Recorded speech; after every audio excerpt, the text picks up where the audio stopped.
Naalala nyo ba itong park na to?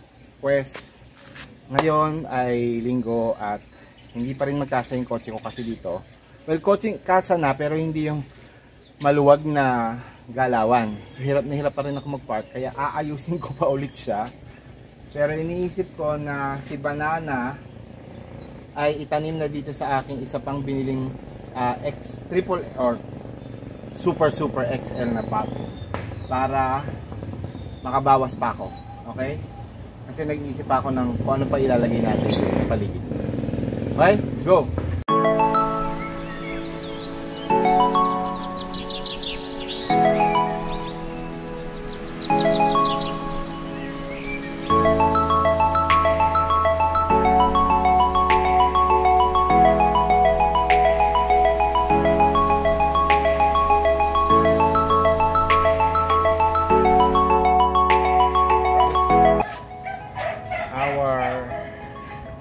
Burley Marks is giving out variegated leaves na naman. Ito naman ay ang aking Angel's Backbone. I have been contemplating to plant directly sa ating and then propagating as well kasi nga masyado na mahaba. Pero ang ganda kasi nito kaya magagandahan ako na nag-trading. Pero baka iwanan ko muna siya doon. Konti na lang, malapit na tayo sa banana.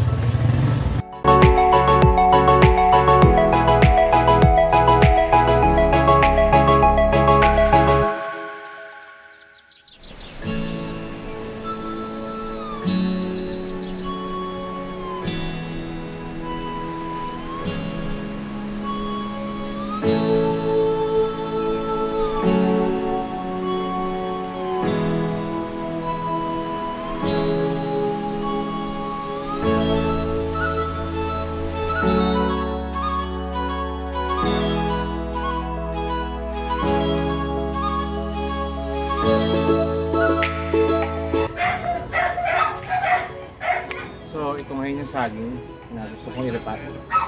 Parang sobrang higpit nito, so hindi ko alam kung paano ko matatanggal.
Yung again mas malaking space na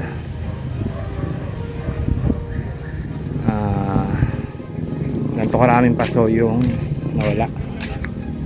Ayun yung mga pasong natanggalan ko ng laman, and ito ang ating worker. So, plano kong magtanim pa dito pero magdidilig muna tayo.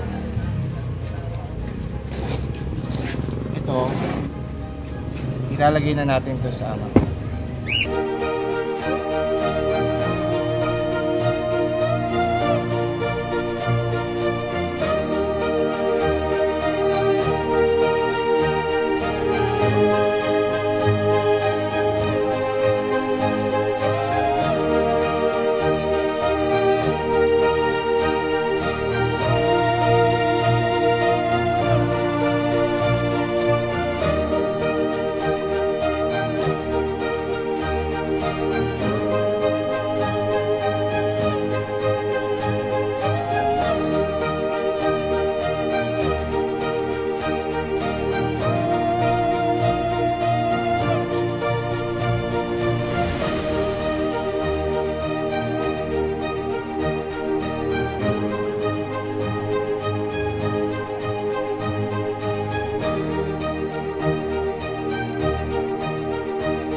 So nagrepa tayo ngayong umaga. Hindi ko na napakita sa inyo kasi hindi ko pala napansin na hindi naka-play yung video. Pero ito, yung mga bigay ni Dayan, yung nakuha ko kahapon na peace lily sa garden ng tita ko, at yung mga propa natin. Ayan. So nirepat natin siya at pwesto na natin siya.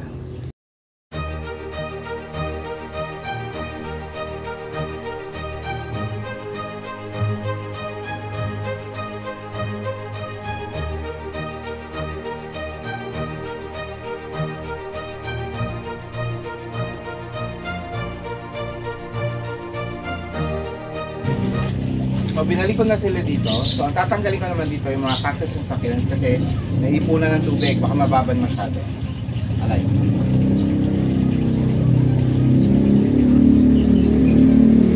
So lalagay na muna natin sa doon kasi bukas ang tatrabahuin na natin ay ang ating CNS garden.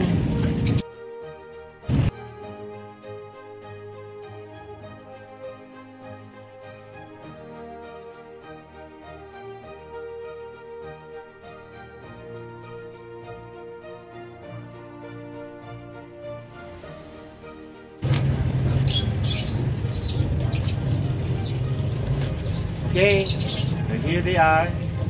Pwede na tayo mag-end ng video ngayon. Maraming salamat po sa pagpunta nyo. And I hope you watch our next videos.